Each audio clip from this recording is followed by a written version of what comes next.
Welcome back to the Coaching Life Podcast.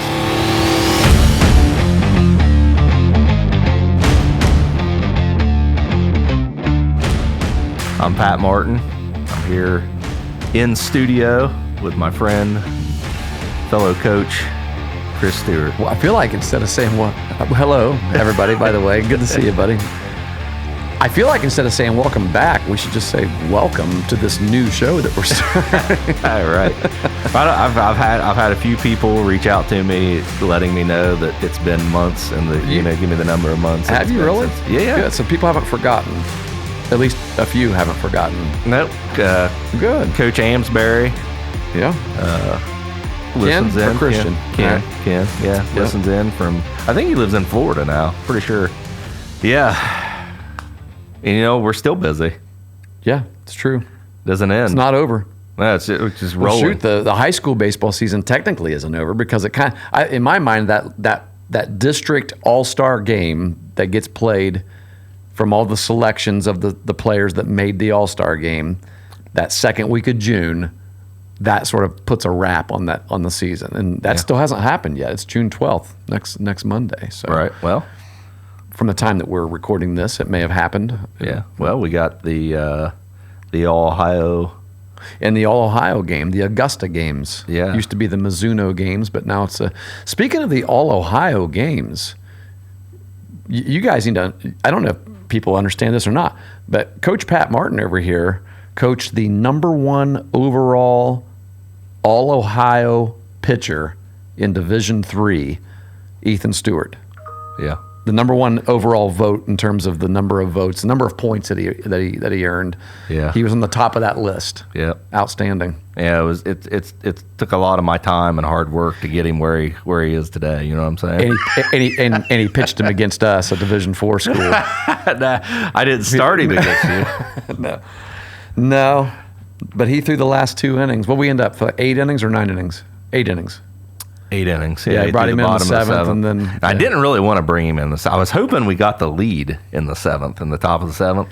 I figured the way that game was going back and forth, I kind of figured that you would, because everybody wants to win. Yeah. And to know, Ethan shuts the door after you've seen a steady dose of upper 70s. The other kid was throwing. Yeah, Connor. But then he throws 10 mile an hour faster. Right. He legit hit 88, I think, that night on the gun. I think 87 was what I heard, but yeah. Well, was 8? Okay, maybe it was one. I might be wrong though. Yeah, but 10 mile an hour faster than what we were seeing all night. And that's pretty.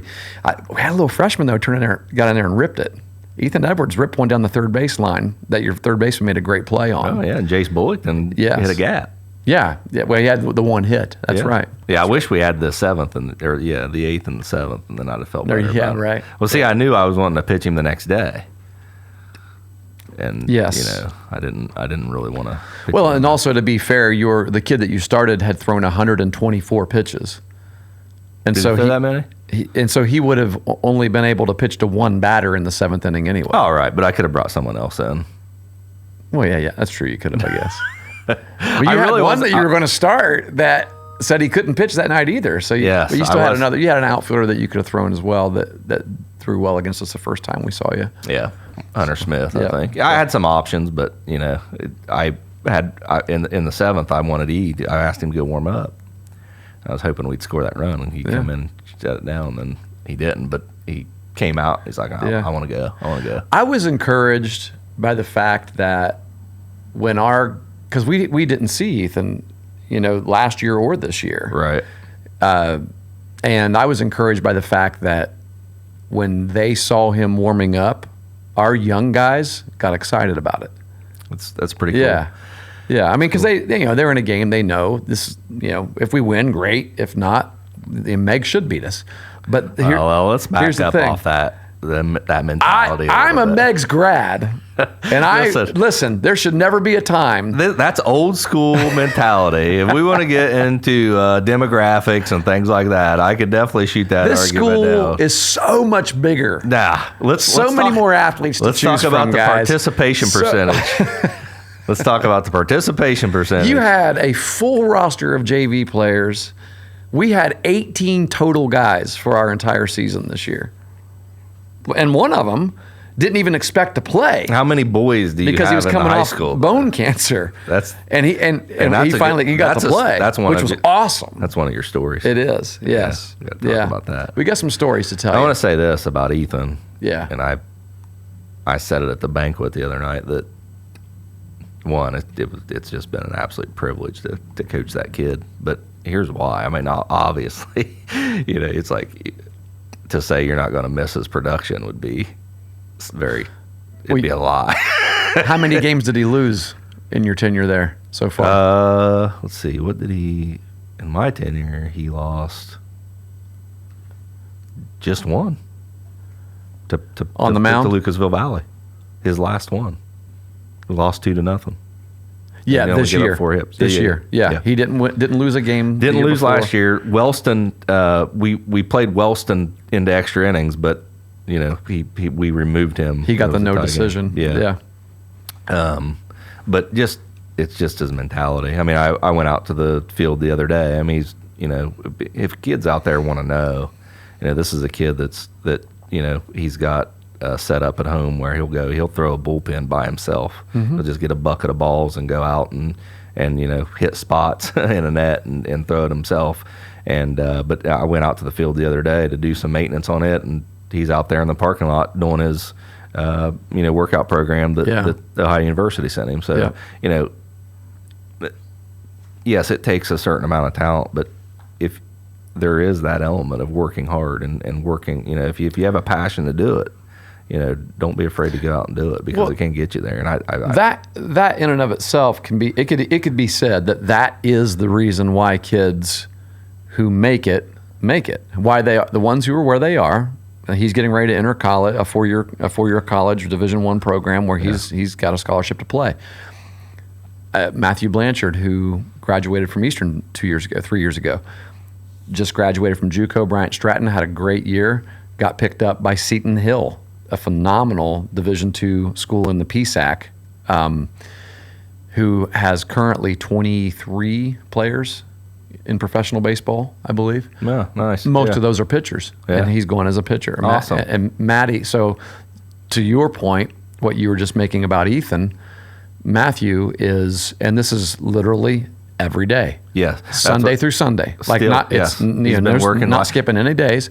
And he told me, he said, hey, put the word out on your team app that you use, which is called Sports U. We don't use a team app. Sports U, which is a phenomenal app for anybody out there looking to find a better app to use for your teams. There you go, Sports U. Instead of the team app that I use. Yeah, do you use the team app? Yeah. I used the team app for several years, and when I discovered this one, it's light years better. Yeah. But anyway, might go to that next he year. said, put a message out there that I'm going to be at the field between 2 and 4 every afternoon. And if it needs to change, I'll let people know. But he said, any of the returning players who want to come and work out and throw, they can just do the same thing I'm doing. Awesome. And so I know a couple guys are going, working with him. Yeah. See, that's the type of stuff that you miss. And that's what, like with Ethan, he's just such a good guy. Yeah. I'll never forget. I mean, there's plenty of examples of this, but in our sectional game this year, he runner on second, Ethan hits a bomb to left field. Kid catches it at the fence. Right? So he gets an out. It ends up being he advances the runner. Yeah. And he's on the mound, and it'd have been a big hit. If he could have scored. Yeah. And Jake came up behind him and got a big hit. And when Jake came off the field, Ethan was just elated. Yeah. That he got to be the hero. Yeah, just somebody so else. excited for him, and it was, that's the type. I mean, he's just such a good teammate. That's what I'm gonna miss that most about him. Not gonna miss his production. It makes coaching easier when you wake up and you say, playing a good team today. Who should we pitch? Tough decision there. It's never been a tough decision the last 2 years. So, but yeah, definitely gonna miss him. Yeah, and more of those kinds of players will come along. Yeah. But it requires hard work. Absolutely. And I know how hard that kid has worked because he used to come to my camp when I was at Athens from the time he was 8 years old. Yeah. Yeah, that's right. So I got to see him work from that age, and it was legit. I mean, it was fun. Like, you should never overemphasize the work part for an 8-year-old, 8, 9, 10, 11, 12, right? Well, he did it because he loved it. But he did it because he loved loved it. Yeah, I mean, he drove it. We're not making kids work. No. But they will work because the game is fun and they want to be good at it. Yeah, the message and is the better to the you are at kids. it, the more fun the game is to play. Yeah, and absolutely. So, and he realized that early on. Right. And so he got really good at working and then getting better. The more you work, the better you get, and so on and so forth. And it was always said, people were always impressed with him, but it was always said, well, he better keep working because right now he's a bigger kid, stronger kid, and everyone. Yeah, and he still was the biggest kid on your team. Yeah. Well, second biggest. Yeah, you had some big boys on your team. We did. Yeah. We had some linemen. Is what we had. There you go. Right. Oh, I had a whole team of those guys make it to the regional championship 2 years in a row. So That's you right. Can play with Yes, those you boys. did. Yeah, absolutely. Yeah. We're on the opposite end of that now. I got small kids. I think This is the first time I've ever coached a varsity baseball team for an entire season that ended up with 0 home runs on the season. That's what you told me. Yeah. Yeah. I find that odd. Like I mean, home runs are a rarity in high school sports, but yeah. I mean, somebody's going to get lucky and hit one. We've been spoiled with Ethan the last couple years, and then before that with Megs, we had Drew Dotson and Caleb Burnham. I think he hit a couple in his career. So we had some kids that hit it, but Ethan's hit the majority of them the last. Did anybody besides Ethan hit one for you this year? No. Okay. Nope. And when I played, there weren't many. I played on a team that made it to the district finals, that returned from the state semis. Yeah. I'm trying to think. I think maybe Ricky Hoover might have hit 4 or 5 out, but other than that, I'm not for sure. Well, 4 or 5 is a pretty decent number for a smaller, Yeah, a smaller school. Yeah, I think so. Yeah, I'm glad because you're going to have small. We were actually a D2 then. We had 0 this year, so that tells you how small ours, right? No, and honestly, even in practice, I think we had maybe 2 go over the fence. I'll be honest with you. I'm surprised that you guys didn't hit more home runs, just the way that you hit off us. Both games we played, I think the first game you didn't score as many, but you still hit the ball. Our kids made good contact. Yes, Yeah. they embrace, and I'm really proud of this. And everybody's probably like, "Are you guys going to get to the point?" Well, pretty much this is the point. We just played an entire baseball season. And we just want to talk. Yeah, so right. hopefully you enjoy listening to us chatting about. This is like the foundation of the Coaching Life podcast. That's right. Here. That's right. Just talking about it. But I will. This is something that young kids can learn from as well, and coaches can learn from. I learned it. It's not my thing. I pick up stuff every year from different teams. And I'll be honest with you. When I watched your district championship game last year, I was watching it over in that conference room on a big screen TV because Chillicothe had that really cool. They did it again this year. Yeah, the stream where you could watch games, and that team that you played, Fairland, they were all in, full on committed. Every single player was really good at hitting with 2 strikes. Yeah. And you could tell. I'm looking at them and I'm going, every single one of those guys is choked up with 2 strikes. Every single one of them is closer to the plate with 2 strikes. They spread out. Yeah. And so I started researching and started thinking about it and started looking up programs that were really good at hitting with 2 strikes. And we just came into our season this year with an approach that we called 2-2-2 and 2. It was 2 inches, everything was 2 inches. And so when you have 2 strikes, it's 2-2-2 and 2. And you might even hear me say, hey, 2-2-2 and 2 here. Yep, and just as a reminder, you're going to choke up 2 inches. You're going to widen your stance 2 inches. You're going to move 2 inches closer to the plate, 2 inches closer to the pitcher, and you're going to fight like crazy. Sometimes I had to move up 4 inches closer to the plate. So if they started really far back, yeah. Well, I had one I had to move back. Alex Collins was just on top of the plate. Yeah. When we did it in BP, so I could see them, so that we could practice it, and they really embraced that to the point that where some of the kids liked making contact, and so they said, "I'm just going to use this if you don't mind. I'm just going to use." And I think what happened was they got So they were okay with just punching the ball through the infield a little bit. And so we didn't take daddy hacks, and so that's how you hit home runs. Yeah. But we adjusted that approach a little bit because I halfway through the season, we challenged them to not let so many fastballs go by either. We were striking out too much, even with that 2-strike approach.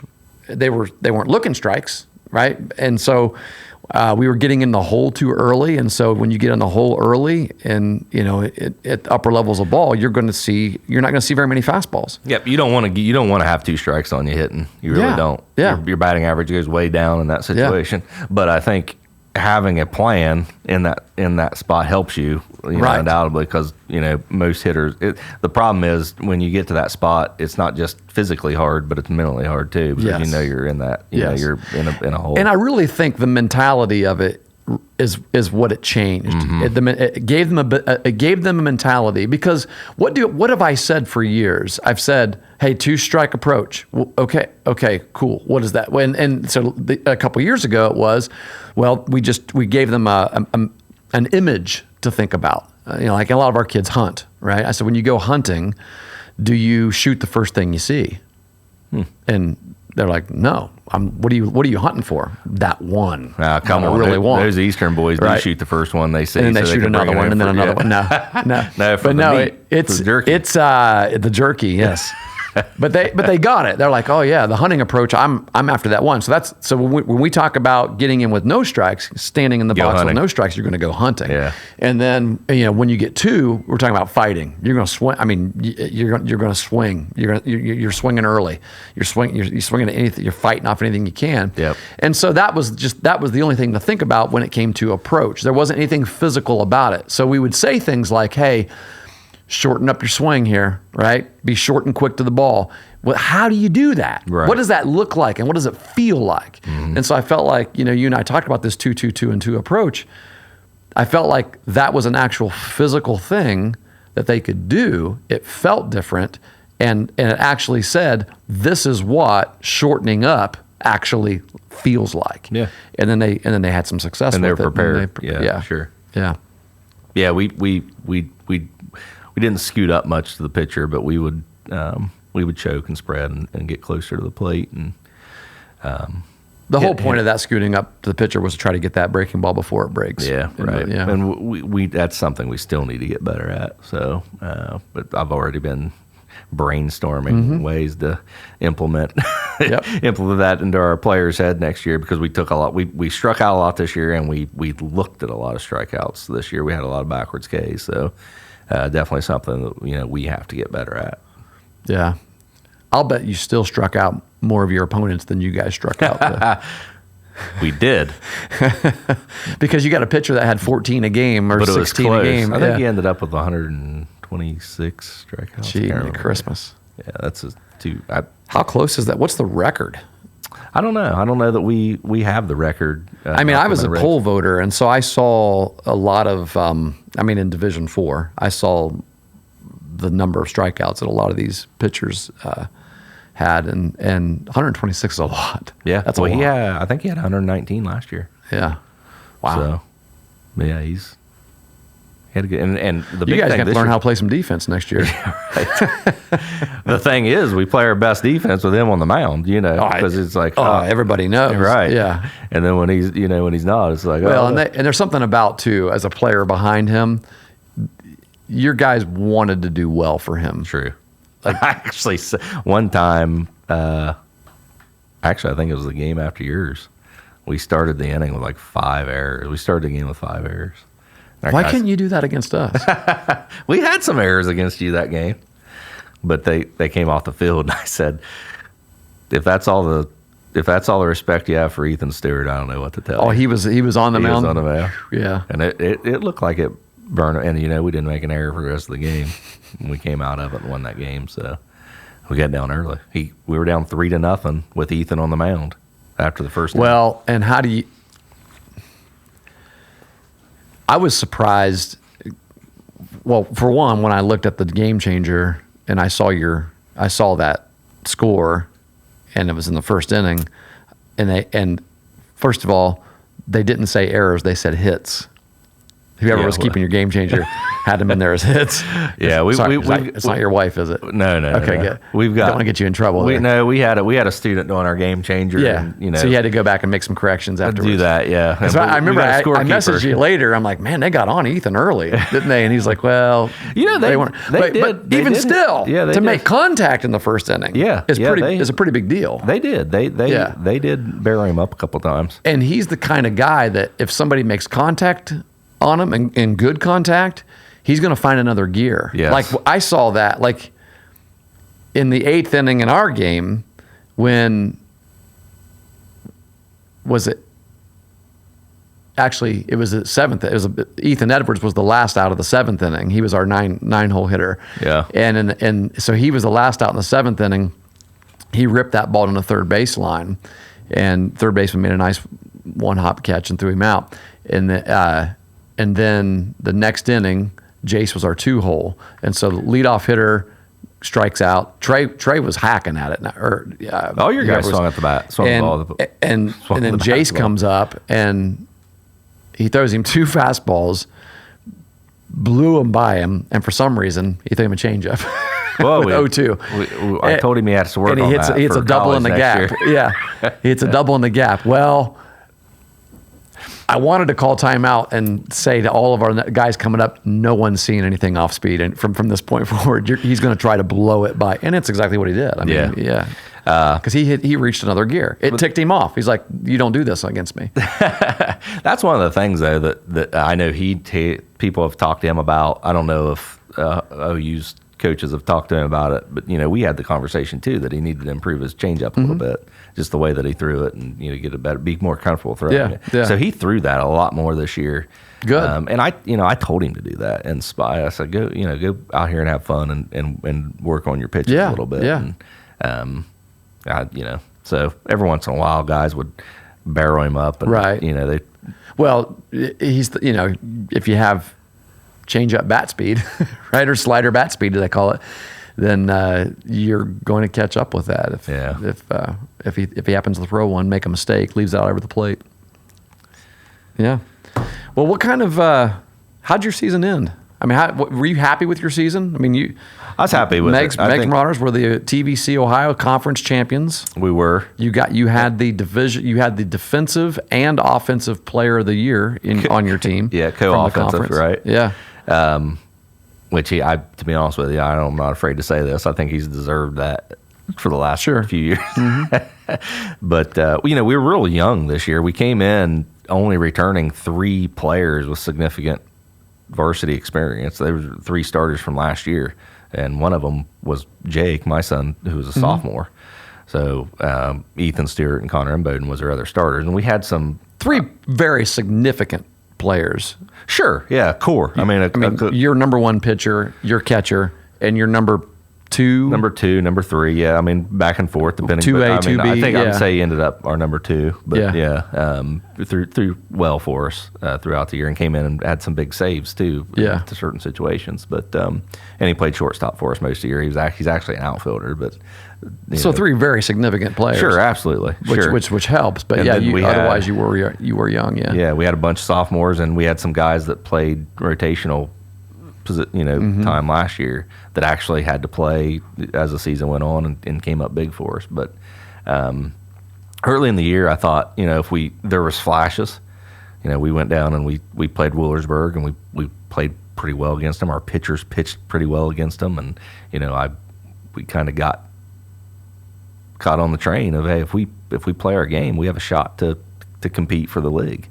And we had a good early run in the league, and we were able to start 10-0. It was you guys had it clinched pretty early, didn't you? Yeah. I mean, in comparison to what most to us, for example. Right. You guys took us to the last game. Pretty much, sure. But so I didn't really expect that so much. I thought it would. I kind of thought that the league champion would have 3 losses, and it would be real tight.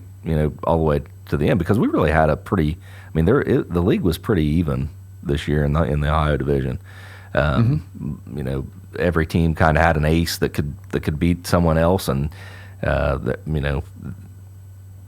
there's turnover on all the teams. Alexander was young, but they were good. They had a horrible start to the season, but finished really, really strong. They're going to be a contender next year. I just scheduled them a home and away next year. Maybe I need to scratch They're that. going to be pretty good. They're going to be pretty good. Okay, that's one I need to scratch. Yeah. Coach Miles and his staff did a good I job. like out Jordan there. a lot. Yeah, me too.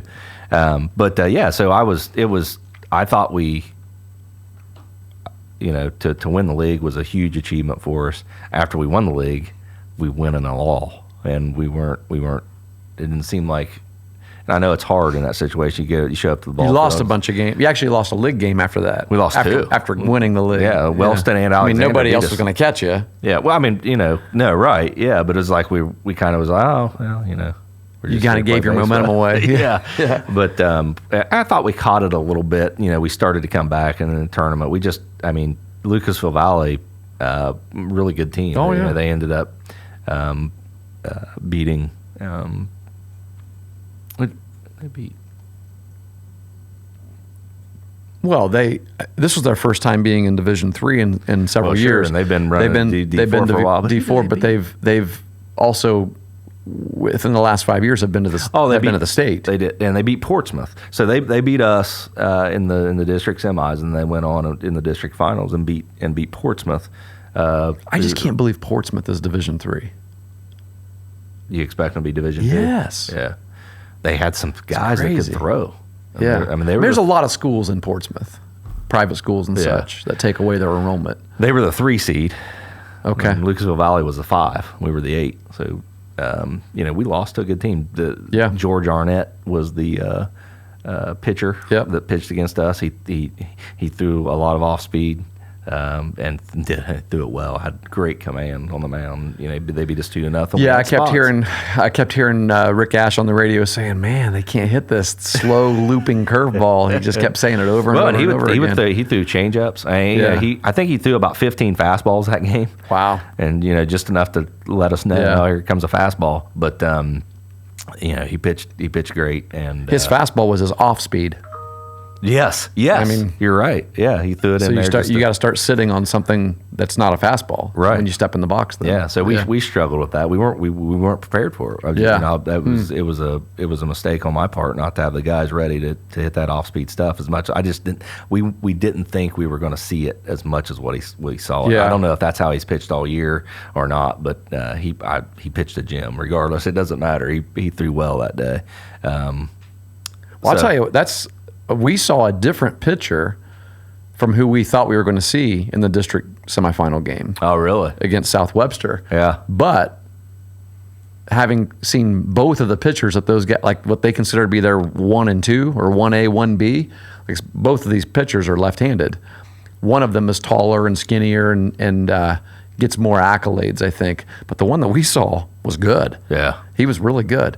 And they're both going to be playing in the district all-star game. They both made the first team district, all district, and so we prepared. Like, I had video of this kid. I charted pitches. I had 2 different games that I watched, the complete games that he pitched, and charted all those pitches.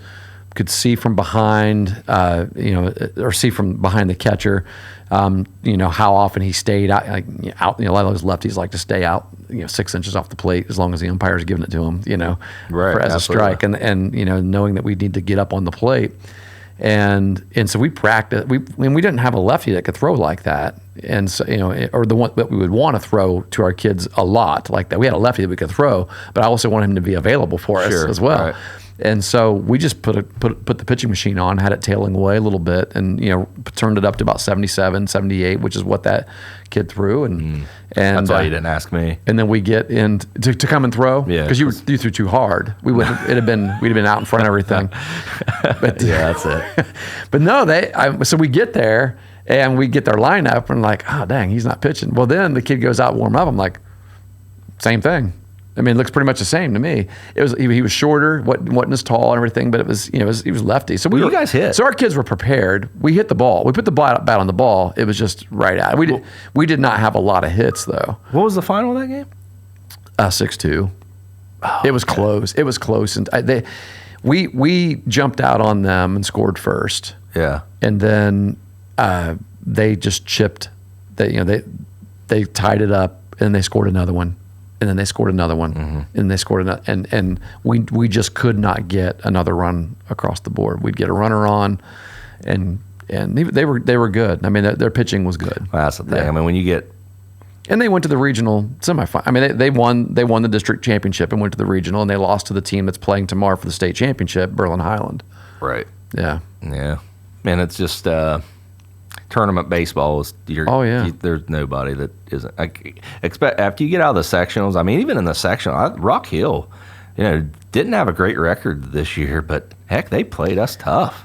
And their pitcher threw a great game against us. That's the difference. Yeah, like you said, if everybody has, if teams have one guy that can throw, that give your team a chance to win, it's literally any given day. I mean, that's why baseball. That's why every other baseball playoff scenario is a series. Yeah, right. That's why we're getting ready to watch a super regional series. Yeah. Or double elimination scenario where you're not one and done. Yeah, I like so West Virginia, and I know they have less teams, but they, their sectional is a tournament and their regional is a series. Yeah, and then the state is it always a? It's like double elimination or something. Isn't it wasn't it? this year though. Now that I think about it, so I don't know if it was single elim. I don't know. Yeah, it was because Wahama won the Class A state championship. Congratulations to the White Falcons out there. Yeah, it seems like last year they had to win twice, or someone had to beat them twice, vice versa. I can't remember, but anyway. But it was just like a state semi and then state championship game. Kind This of year like what we have, right? Yeah, this year it was. So it might be a number of teams thing. I don't know. They may change it depending on how many teams they got. But yeah, you're right. But when you play baseball and you put it in, put all the everything on one game. Anything can happen. It's stressful. It's really stressful. It is, but it's fun. For me and the experience that I've had the last 2 years as a head coach, those postseason games are the most fun for me. There's no doubt. Yeah, there's no doubt. Yeah. From the moment you begin the seeding process and you see where everybody's at, and then you just start doing your homework and you start preparing for it. There's just a different feel. And your kids feed off of it too. Like they sense it. Yeah, and there's a different feel with that. They practice differently during that time as well. Yeah. I mean, if you're playing on a Monday, we're practicing on Sunday, and there's just no question about it, right? Because we were playing on a Tuesday. Actually, our sectional game was on a Tuesday, and I'm glad because the Sunday before our sectional was Mother's Day. Right. And our kids knew, like the year before, because the baseball season was pushed back a whole week. Now it feels like it's 2 weeks beyond what it was last year, but because all the sports in Ohio got pushed back. But our kids were like, "Are we practicing on Mother's Day?" And I said, "No, we got a day that we can come. After we'll take Sunday off and for Mother's Day, and we got Monday." And I had some of the moms going, "We were just kind of expecting that you might," and so we were going to do things early in the afternoon. And I said, "No, we're fine. We'll be all right." So yeah. I would like to think that I'll try not to do that. As much as you can. I mean, and plus, I think sometimes you need that day rest at that point in the season too. So it's not, you gotta weigh that decision a little bit. But for sure, I'm glad you didn't have to practice on Mother's Day. It's a lot about keeping keeping the team together, right? Yeah. I mean, we had a weekend where we had just clinched. We had clinched. That's not true. For our league, our side of the league, it came down to the last week of the season. Mm-hmm. We were still tied with another team, but that team still had to play 3 other league games. Right. And so we needed one more win to clinch a share, and we won that game. And while we were we had just gone through the handshake line, we were getting ready to work on the field.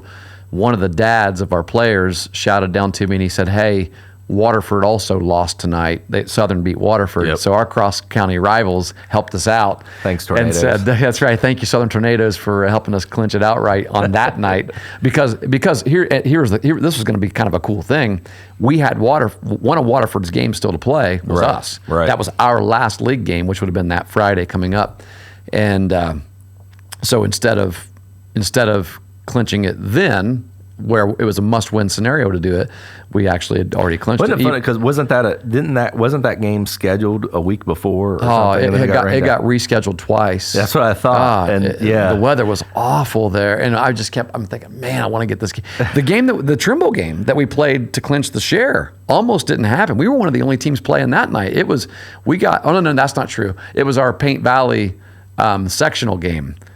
I remember that. Yeah, yes. I remember you getting that rained. together. It was supposed to rain all day, and it missed it a little bit, and it was just it was doing that, on and off.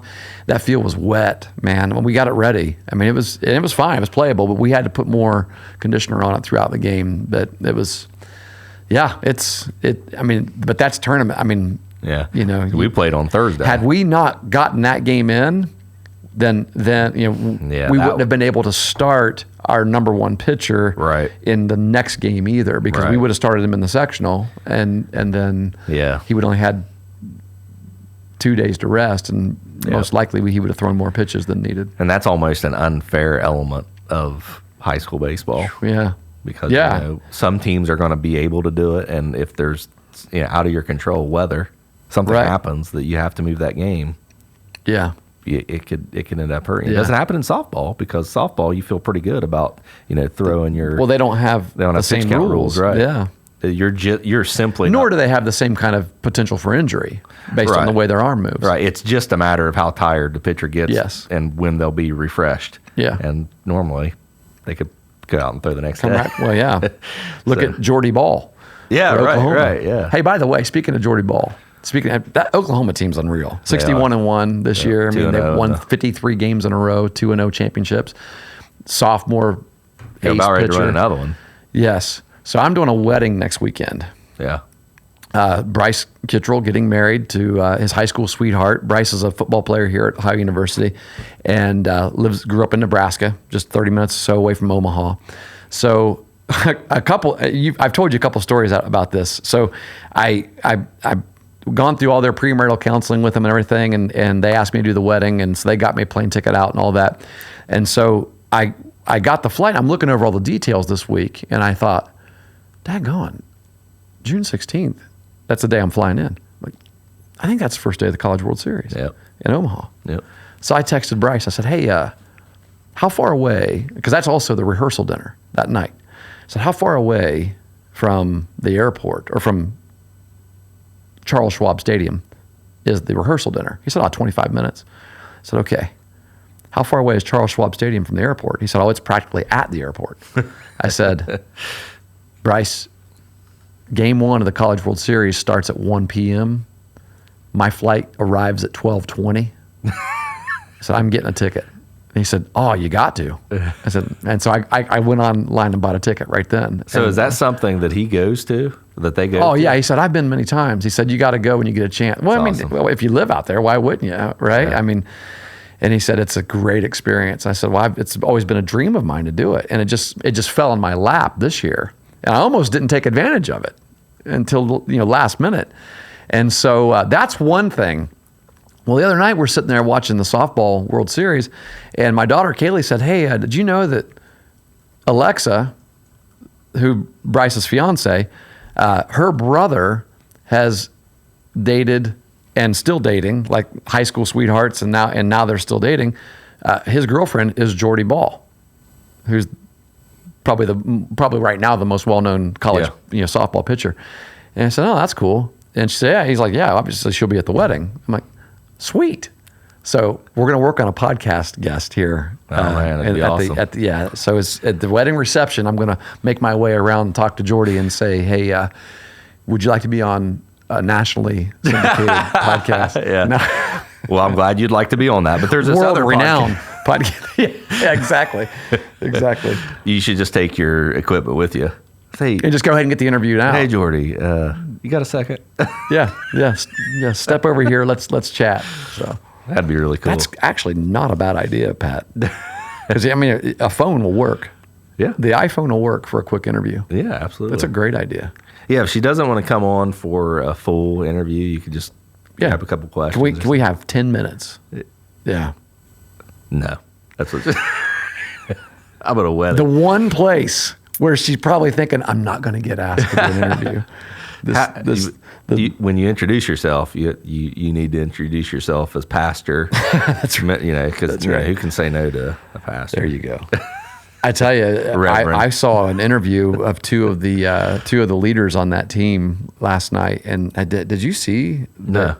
just like a post game interview? People were asking them about what helps them keep their. Let me see if I can find it. I'll play some of it for you. It's just absolutely incredible. Like what helps you keep your focus through all of the Just the hysteria. the season. Yeah. Yeah. And, like you guys play with joy and, it's like, it's not all up times. There's some down times as well. But you guys never seem to lose your joy. Sure. And the first girl that answered, she said, I can't find it, but the first girl that answered basically said something like, well, joy is something that can only come from above. Oh, wow. She said, we, this whole team has put faith in Jesus Christ, and our joy is something that goes beyond circumstances and what is happening in the moment. Yeah. If you only have joy during circumstances, then all that is happiness. Temporary. Yeah, it's temporary. Happiness comes and goes, but joy last through the down times as well. And she goes, just be quite honest, that's where it comes from for us. Yep. And the next girl, sitting right next to her said essentially the same thing, just in her own words. And you could tell listening, this is real. Like this isn't just, I want to thank God for this opportunity for us to Right. win this championship. There was something different about what they were talking about there, which is really impressive. Well, I think it's, it's very practical. Mm-hmm. We talk about, we just said it about a 2-strike approach. Yeah. What makes you, when you have 2 strikes, it's not a good situation. What makes you feel better about it? Having a plan, having something to fall back on, to be able to trust in and know that this is going to get me through this, through this hard time. And I think that's a lot about, that's a lot of sports right there, your mental approach. But ultimately, we talk about being the best people that you can be. It's things that we've said before in the past. Mm-hmm. That's one of the primary reasons, because if you strive to be a good person, if you strive to have good habits, what you're doing is you're building a foundation for those times Right. that are challenging. Right. And, that was kind of the message that I gave our team after the district final, that things typically don't end the way that you want them to. Mm-hmm. When something ends, Especially in this game that we're playing. in the game and in life. Yes. That's exactly right. And I can't really off the top of my head count anything that doesn't end. Yeah, that's true. Except one thing, And Right. that's that was the message that I gave them, that my recommendation and suggestion to them was that they ground themselves in some sort of faith. Absolutely. And, I told them what my faith was, but just to have that and to know that, like you're saying, like the Oklahoma teammates were saying there, you can't fall back on the temporary things of the world. But it can't catch you. That's a good word. Yeah. Let's see if I can get some of this in here. Oh, you found it? I did, but I don't know if we'll be able to play it. I'll try. It's not working. Yeah. It's not like my audio isn't. Anxiety. there it is. Wait, there it is. Set in. Yeah. Is that recording? Can you hear that? I heard anxiety. Let's see. Alex Scarborough with ESPN. For the players, I know you talked about keeping the joy of the game, but I'm curious, it's a long season, right? And you guys have had the target on your back the entire time, the win streak being number one. How do you handle the unique pressure that comes with that? How do you keep the joy for so long when anxiety seems like a thing that could very easily set in? Well, the only way that you can have a joy This that is doesn't Grace fade away Lyons. is from the Lord. And any other type of joy is actually happiness that comes from circumstances and outcomes. I think Coach has said this before, but joy from the Lord is really the only thing that can keep you motivated, just in a good mindset, no matter the outcomes. Thankfully, we've had a lot of success this year, but if it was the other way around, joy from the Lord is the only thing that can keep you embracing those memories, moments, friendships, and all of that. So that's really the only answer to that, because there's no other way that softball can bring you that, because of how much failure comes in it and just how much of a roller coaster the game can be. That's strong. That is, yeah, such a great 1000% word. Agree with Grace Lyons. And that's Jada Coleman I went speaking through now. that my freshman year. I was so happy to win the college. I've talked about this before, but I was just so happy that we won the College World Series. But I didn't feel joy. I didn't know what to do the next day. I didn't know what to Talking do about for last the year. following week. I Wow. didn't feel filled, and I had to find Christ in that. And I think that is what makes our team so strong, is that we're not afraid to lose, because if it's not the end of the world if we do lose. Yes, obviously we've worked our butts off to be here and we want to win, but it's not the end of the world, because our life is in Christ, and that's all that matters. Yeah. They just keep. I mean, that's just that's half the interview. There's still another minute and a half left of that, but they keep reiterating that same point. That's a state university right there, and it's obviously that their coach Yeah, I think has I led just them to the Lord. I think I just became a really big Oklahoma fan. Patty Gasso. Yes. fan. Oh yeah, she's phenomenal. Yeah. Yeah. Wow. Yeah. Yeah, that's great stuff there. And but like I said, there might be some people out there. It's like, well, you can't teach religion to kids, and that's not really what I'm saying.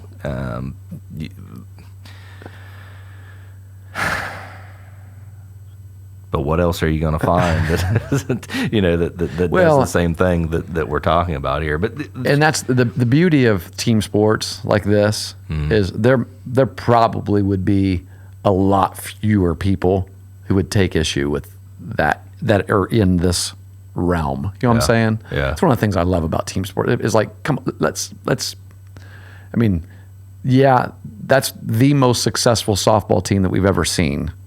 But these are going to be some really successful women as well in life, and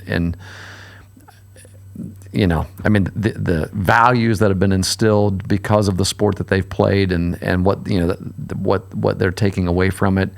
It's just I don't know. I'm sure that there would be people who would argue with it, but man, it's one of the reasons why I love coaching. Because in the coaching profession, there seems to be an understanding. There's a correlation between faith and what you do. It's hard to argue with too, because I think you said was it Graceland or Gracie? There, the second person that was talking. Yeah. She was describing a situation where she was successful, but she was lacking joy.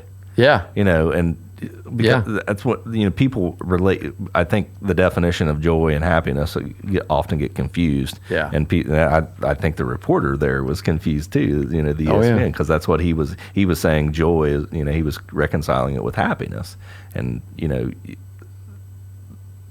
that's not joy. Joy isn't the happiness. It's not necessarily when things are going well. It's that trust and that knowledge that you have a foundation that's going to get you through the good times and the bad times. Yeah.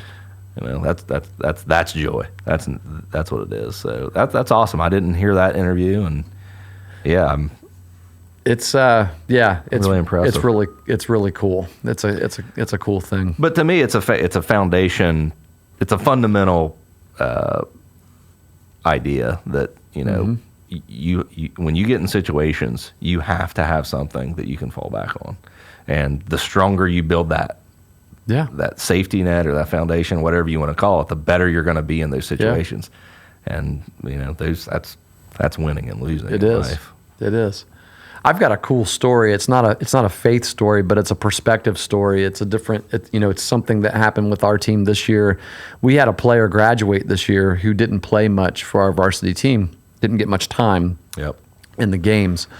But he's probably going to be one of the most well-remembered players from Eastern High School in a while.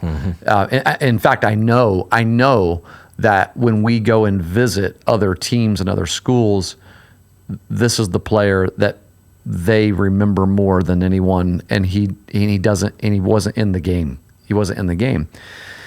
So I think I've talked on this podcast before about Ross Wells. Ross, just larger than life personality. I mean, just a lovable guy.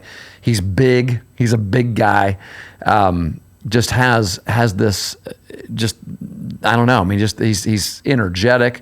Like he's amazingly athletic for his size because he is. He's fast. Like if you've ever seen Ross run the bases, he gets around the bases. He does. In fact, he would steal, because he played in our JV games as well. So as a senior this year, he still played in a lot of JV games, and he got in on varsity. It wasn't like he never got in the game, but when Ross would get on first base, it was amazing. He did it so many times that I heard one of our guys like, man, he is so lucky on the base pass. He would steal, and he would get a shuffle, a running start on a pitcher after having watched that pitcher and timed him in his head and gone over it and over it and over it. And when he got a chance and he got on base, he just took the base. That's not without luck. A throw from the catcher. Exactly. That's good base running. That's not. Yeah. The luck tends to favor those who are prepared. He was prepared. Yes. And he did it all the time. And I'm like, listen, after a while, it's not luck. You got to realize he's on to something that every single one of you guys should be on. You need to learn from him in this way. Yes. So we'd use him as an example in that. But during games, he took on this. He did it late in our season last year, and then it was just every game this year during the season. And it became a thing that people anticipated when we would come to play them. Like they would pick. I had coaches texting me on game day saying, "Hey, some of my bench players are trying to figure out which one of them has the best chance to beat Ross at chasing foul balls." And it's incredible. So what he would do, guys, is he would stand at the edge of the duck, because anytime there's a foul ball to the backstop, we want to make sure that we get on it, go pick it up and collect them until another dead ball, or if the umpire wants us to give it back to him right then, to go and hand it to the umpire. And he made it his role during the game as a game within the game, I guess if you will. He would at the beginning of the game, he would go introduce himself to the umpire, and he would say, "I'm Ross, and you're going to see me a lot during this game because I'm going to be chasing foul. I'm your foul ball guy. I just want to let you know who I am." And he would always ask too, "Do you want me to wear a helmet when I do that or not?" Like he would go ahead right away and establish that with the umpire. And some umpires would be like, "Nah, just getting a foul ball. You're cool." And if they want him to wear a helmet, he'd have the helmet on and he'd be ready to go. And so he was so good at that, and he was so enthusiastic about it. Like it was fun, and it made the game fun. And speaking of those moments where they're high stress moments in the game, and your kid's heart rate's increasing a little bit, the coach's blood pressure's increasing a little bit, and all of a sudden something would happen, and Ross, a foul ball would go to the backstop, and Ross, on a 300-pound kid on a dead sprint, would slide, or pick dive. up the ball, or dive, pick up the ball, and then go right, and everybody, and the whole crowd just is laughing and clapping for, and he'd go hand it to the umpire, and it was such a joy to watch him do this, that it inspired other people to do it. Not only did it inspire other teams and players to do it, the little kids that came to watch our game loved Ross. We had a little boy who came to our camp just last week during like the second week of the season. This kid comes on after the game. This mom says, "Hey, is it okay if so-and-so comes onto the field, because he really wants to meet Ross?" Oh, that's awesome. I said, "Well, yeah, absolutely." And so I look over there, and he's got a baseball, and he's asking Ross to sign a baseball for him. Man, that's Ross awesome. signed more autographs than any high school player I've ever seen this year. And so this kid, about halfway through the season, I look over, and this little boy's standing outside the fence, like just mimicking everything that Ross does. And he has a hat on, an Eastern baseball hat that his mom sewed in. Because Ross had long hair, Yeah. like this long curly hair coming out the back of his hat. This little boy had his mom get a wig and cut it off and sew it into that hat, so that every time he put that hat on, he looked like Ross. It was like little Ross. This was during the camp? No, this was during the season. Oh, okay. During the season, during the camp. So yesterday, 2 days ago, during our camp, In your competition Our day. last day of camp, we have competition day. We play a game. We Yeah. play a game. So we split the teams up. So the second through fifth graders, that session, that little boy is there, and other little kids are there, and as we told them, we're gonna help you guys learn how to play the game, not just play the game, but also the in between parts of the game as well, like the important things that will, that you need to understand is just part of baseball, running on and off the field, how to stand for the national anthem. If you're Yeah, the home right. team, where you go and where do you put your hands, where do you put, where do you look, do you say anything, things like that. So we said, like, in between innings, like while your team's up to bat, it's your responsibility to chase foul balls on your side of the field, if it goes down the line.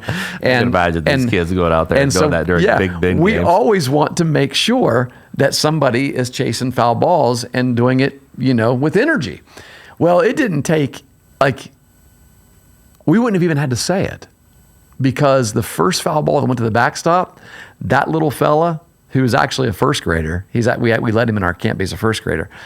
He sprinted and got it, and he slid when he picked up the ball, like he slid and then picked up the ball, and then he handed it to the umpire, and then he looked over to the other dugout and went, ooh, ooh, ooh, like Ross. And so then all those kids start. So then the other team starts to race. They're going to race to get the foul ball and everything. And I told our coaches, I said, the impact that young man has had on younger kids, like on our, for our program, and it has nothing to do with a batting average, strikeouts, or anything like that. At our banquet, and this is how I'll wrap up this story. At our banquet, we gave out a lot of awards. We gave out, the awards that the kids get because coaches voted them into, all conference or all district. Coaches from the district, coaches from the league. And so those were awards that you give every year. And we have a few team awards that we give as well. You get their letters and their pins and all that. But then we have a dirt bag award that we give away. It's just a baseball it's an old dirty baseball that I put dirt bag of the year. The guy that just, usually a utility player, Gritty, somebody's just gritty, We have a sort of like an MVP type of award or whatever, and we have a teammate award. So those are the three big awards. The teammate award is it could go to any, basically who had an impact on our team as embracing a role that may or may not have been a playing role. I mean, it could be someone who started every day, or it could be someone who played the bench every day. I mean, it just depends. Well, the teammate award went to Ross. Okay, so as I'm explaining why this person that I'm about to call up to the front is getting this award, everybody knew who I was talking about, because I started telling some of the stories throughout the season and everything. And I finally get to the point where I say, this year's teammate award goes to senior Ross Wells. Everybody in that banquet, like we did our banquet at the Country Kitchen, used to be Royal Oak, under the shelter house there, and we had a lot of people there because we did it quick. We did it the very first Sunday after, or Friday or something like that, after our season was over, and so no vacations had been planned yet and things like that. So all the parents were there, all the kids were there, and even extended family. So there may have been 50, 60 people there. Everybody stood up and applauded. The first ever standing ovation that I've seen at a baseball banquet was for that young man. Wow. For his contributions to our team. Yeah, it's grounded in just the passion that he had for the role that he played. Yeah. Yeah. That's such a huge lesson. Oh, Not just players, but everybody in life. And those parents that, stood up and applauded, you have to wonder, I don't know. I know Ross did play. He played third base against us in our game. Mm-hmm. But even if he started that game. Yeah. Because that game was the day after our senior night, and our senior night was against Trimble, who we needed to beat to clinch the league championship. Right. And and so everybody's asking, are you going to play all the seniors? Are you going to start all the seniors? And even he even asked me that, and I said, listen, buddy, I said, in good conscience, I can't. Yeah. Because my responsibility is to the team, Right. And that means I need to put the team on the field that I believe is going to give us the best chance to win. And I said, I hate having to say that out loud because that translates to you that I don't believe that you are one of those guys, right? But I said, all year long. I mean, you've not started all year long, so Right. why would I do it tonight? Just because. And so he had a different role to play. yeah, and he was bummed. It was the first time I'd seen him bummed all year. But that's good. But I did tell him. Let me ask you this. I did Go tell him ahead. tomorrow we've got Megs, and We're gonna yes, I whip really them. want to win that game. We're and I I'm a believe better and I coach, we're a believe that better we team. will, and I believe that we still will have an opportunity to win. But I said I want you to know you're going to start and play third base in that game. So He was bummed against Trimble. He probably just sat on the bench and didn't get any foul balls, right? he still did his job. Yes. Yeah. Yeah, and that's where that is such a huge victory. And it's not a job I gave him necessarily. I mean, yeah, eventually I'm like, hey, He carved it out He's on the his guy. own. He's leading it. I'm like, the foul ball job is the closest guy standing, at the end of the dugout is supposed to run and sprint and get the foul balls. Yeah. And he just was always that guy. He carved it out on his own. Yeah. Yeah. But that's such a huge lesson. We're not going to be in the position that we want all the time in life. Yeah. And but we still have to do our job. Yep. I had a similar situation. We had a kid last year who was a junior, Brady Watson, and he always gave me a hard time for calling him Brady. He said no one ever calls him Brady, but then I think he filled out his banquet form as Brady. I forgot to give him a hard time about that. But anyways, Was it like he wanted you to call him Sam or? well, his name's Braden. Oh, his name's okay. Braden. So, Very good. but for whatever reason, I always called him Brady. But didn't get much playing time last year. But multiple kids on the team last year said our best teammate was Braden Watson. And I pointed that out this year, and he was always there to help. He was always there to catch in between innings. Go out and throw with the Yeah. right fielder, left fielder, whatever it was. Pick guys up in between. He would always do those in between things that people see, and it's like, well, he's not doing anything, but it's so important. You cannot put a value on maintaining a consistent flow to your approach to a game, for a team's approach to a game. It means so much to the team. Yeah. It's a chemistry thing. It's a momentum thing. Yep. Everyone feels good. And I called him in to our coaches meeting before the season today, and I told him that he was a backup. We kind of expect him to be a starter last year, and I think I know he came in and was expected to be a starter, and he was very upset. And I told him I'm okay that you're upset. Yeah. You should be upset that you're not getting something that you want. I'm glad that you want it. I said, but what the big thing is, you don't let it affect who you are as a player and as a teammate. Mm-hmm. And he didn't. And Great. parents can't see that all the time. No, they don't see that aspect of it. Yeah.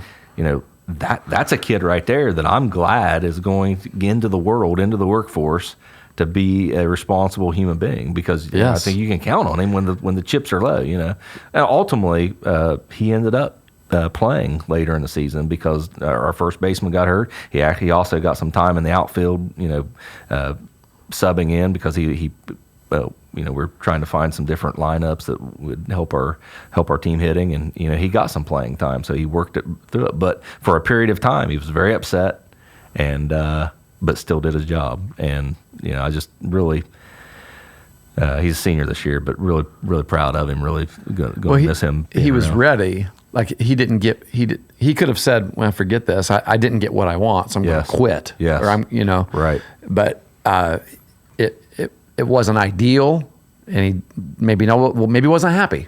Yep. But he was ready. Yep. He was ready. When his time came, he was able to step in and do a different job, which just happened to be the job that he really wanted to begin with. Right. And he wouldn't have had that opportunity had he not stayed ready Yes. in the current job that he Yes. had, that he maybe didn't like as much. Right. Yeah. I made a point, I think I said it to you, that like Ross got a standing ovation for the teammate award, and everybody knows what that was. It was not a playing role for the most part. I mean, Right. what gave him that was him embracing a role that wasn't a playing role, and doing it with gusto. And I said, it was a touching moment, but I also felt like it was pretty interesting because every parent in that room stood and applauded. But they And didn't. I had this thought: yes, all parents in this room are standing and applauding, but I wonder how many of them would want that to be their kid next year. yes, and they should. Yep, They shouldn't be afraid of that exactly. because that's Nobody wants that to be your kid's role. But he is looking back on it now, like, what was your kid's batting average this year? I mean, how many hits did he have? How many, right? But tell me who's the most memorable person from our team, right? good word. Yeah, It is. I talked to my brother the other day. We played Fisher Catholic twice this year, and he said, my kids on my team still talk about Ross. They still talk about Ross. Yeah. I'm like, ask him what the score of our game was when we played him down at Meg's at that round robin. He's like, I don't even know what the score of the game was. I know we beat you, Jared, but I don't know what. I'm like, but that's the thing. He's like, no, these kids exchange numbers, like they're Snapchatting each other. Like the other day, he said I was at my camp and I one of the boys was laughing about something. And he's like, look at what Ross posted. And he's like, Ross, who do you know named Ross? And he said, from Eastern. And he's like, oh yeah, Ross and I are good friends. And it's just crazy. It's a really cool thing. But nobody wants that to be their kid. yeah. Everybody's ticked Well, we're short-sighted. if that's their kid. Yep. Yeah. Yep. You're right. You're right. Yeah. Hopefully, that's a good message that can come away from our discussion today. Is that there's a lot of great things to take out of a sporting experience, especially in high school sports, and if those are some of the toughest challenges to overcome as an athlete. Performing your role in a role that does not include a lot of playing time. Yeah. It's not easy. It's hard. We come back to that a lot Yeah. in our conversations here on this podcast, don't we? Yeah. I think because it's a common issue. Yep. Common issue. And honestly, you don't have, a lot of guys like, Ross Wells and Braden Watson that are willing to embrace that role and do their job. Yeah. Even if that's not something that they particularly want to do. And over the years, when I think back to some of my favorite kids that I've coached, I think back. I'm the ones that come to mind are those ones. Yeah, absolutely. Right. And some of the contributions that they've made. I've told a story about a kid from Athens from 2016, 2017, those Sign years stealer. of the sign stealer. Yeah. Yeah. And in fact, the first place where he embraced that as his role was when we were playing at Meg's. Oh, really? He had picked up Coach Bissell's bunt sign, which was easy to pick up because they did it like every other batter. But I'm teasing. But no, he said, I've got this. He said, I know when they're going to bunt. And he said, I think I've got their steal sign as well, which that's a big one. If you're waiting to get a sign from a coach and you steal and you run a lot. Like I didn't give a steal sign a ton because our kids had a green light, but if I definitely wanted them to go, and you kind of want them to feel it, right? You know whether or not you got a good read on the pitcher or not. But if you got some kids that should be running that aren't, I'm like, okay, I'm just telling you to go. Yeah. So, yeah. Yeah. But I mean, the sign stealer, he did that, and then later in the season, him and another couple guys that were bench players, just to be honest, I mean, they came off the bench whenever they got in the game. They started doing a contest. They started having a contest during BP to see like who could catch the most balls. So every ball you fielded cleanly on the ground was a certain number of points. Every ball you caught in the air was a certain number of points. Every ball you caught on a diving play was a certain number of points. And so during BP, they would keep track of this, and they would holler how many points they got. And so you saw their effort, and they got everybody involved in it. I like it. And I pointed that out at the end of the season. I just kind of let it go. It was kind of a cool thing that took place. But I pointed out as one of those things that was sort of pioneered by a few of our bench players who weren't going to get in the game, but because of what they did in practice, it actually helped everybody to practice that hard. Yeah. And That's good the stuff. guys, even so, the guys that were going to be starting and playing in the game were practicing hard because they were being pushed by these guys that were not going to be playing in the game. Perfect. And just, those kinds, and those are the guys, those are the stories that I remember the most. Yep. And that's what makes your teams better. Yeah. That's good stuff, Coach. We've been talking an hour and 10 minutes or so. Yeah, I know. We put a cap. Still got a bunch of stories to tell from the season, but we're gonna have to hold off on those. We'll hold off. We'll try not to be gone for 3 months. Congratulations, Coach of the Year. Oh, Coach. I forgot to mention that one. Congratulations. TVC Championship, TVC Defensive Player of the Year, Co-Offensive Player of the Year, and Coach of the Year. Meg's just Thanks, Coach. dominated. And you guys, all TVC champions, TVC Defensive Player of the Year. Yeah. And then Sophomore won that. and you being the Hawking Coach of the Year, which Our staff. your staff. That's yeah. right. That's we had It's hard to embrace that because it's it's not it's Yeah. not you. Matt's after our banquet the other day, giving out all those awards, and Matt Finlaw grabbed the mic and said, "Just want to Yeah. let everyone know, Coach Finlaw, who's one of Yeah. our assistants, that Coach Martin won." I didn't want to bring it up. Yeah, Wes did the same thing at ours. Wes Buckley, Coach Yeah. Buckley, yeah. But I said, you don't get that award unless you have a good staff around you and a good team. That's just the way it is. Oh, So yeah. Well, it's not automatic that you get it if your team wins the championship no, it's not. because you didn't get it last year. No, but But it sure helps yes, to it not come does. in last. Actually, before this is the first year in 3 years that the team that won the league in Ohio, the coach got Coach of the Year. Oh, yeah, because Megs has won it 3 years in a row. Yes. And they didn't give it to Waylon before you, did they? No, Coach Jeffers won it 2 years ago. They set a school record. They did. Yeah. They River Valley won their first sectional championship. Made their They first did, trip to yes. the districts. They Yeah. did. Yep, Yeah. they did. And had a winning season. It was the first time they'd had a winning 19 season. wins was the most wins in school history too. That's a lot of wins. It is a lot They of had wins. 19 wins. Yes, that year. Well, I feel like that's Yeah, the right that's- number. Yeah. Considering the fact that we're not getting to play all of our full schedule here Yeah, in no. recent years. Right. I mean, That was a good year though. You had For good weather. Yeah. And then last year, Coach Stevens from Wellston won, which he was well deserved. They did a good job. They've done a good job the last 2 years. they were contending. It They did. was a closer race, but Yeah. yeah. So They But must yeah. have just looked at you and said, all he's got to do is write in Ethan Stewart in the lineup. And that's what that's what people think. that's what those guys tell me every year at the clinic. No, That's all right, 'cause it takes more than that. I've been it giving- takes more than that. I've been giving it back to them as much as I could. So Good but, grief. Nah, I appreciate those guys. It's a You group of watch guys. the games tomorrow. Watch the state championship games tomorrow at Akron, Mm-hmm. and tell me. I mean, and they actually probably threw their aces yesterday. Yeah. Because the semifinal games are usually better than the state championship games. we But should maybe change that or every something. team that makes it that far, that's what they've got. Yeah. No one's making it there unless you've got that guy that can dominate. Yeah. I mean, you're just not. I mean, that's, Oh, that's yeah, what it right. is. Yeah, It's- sure. I mean, Berlin Highland can hit. They'll out hit anybody they play in D4. I mean, those kids are just horses, man. They're athletes. They there's not a bit of fat on them.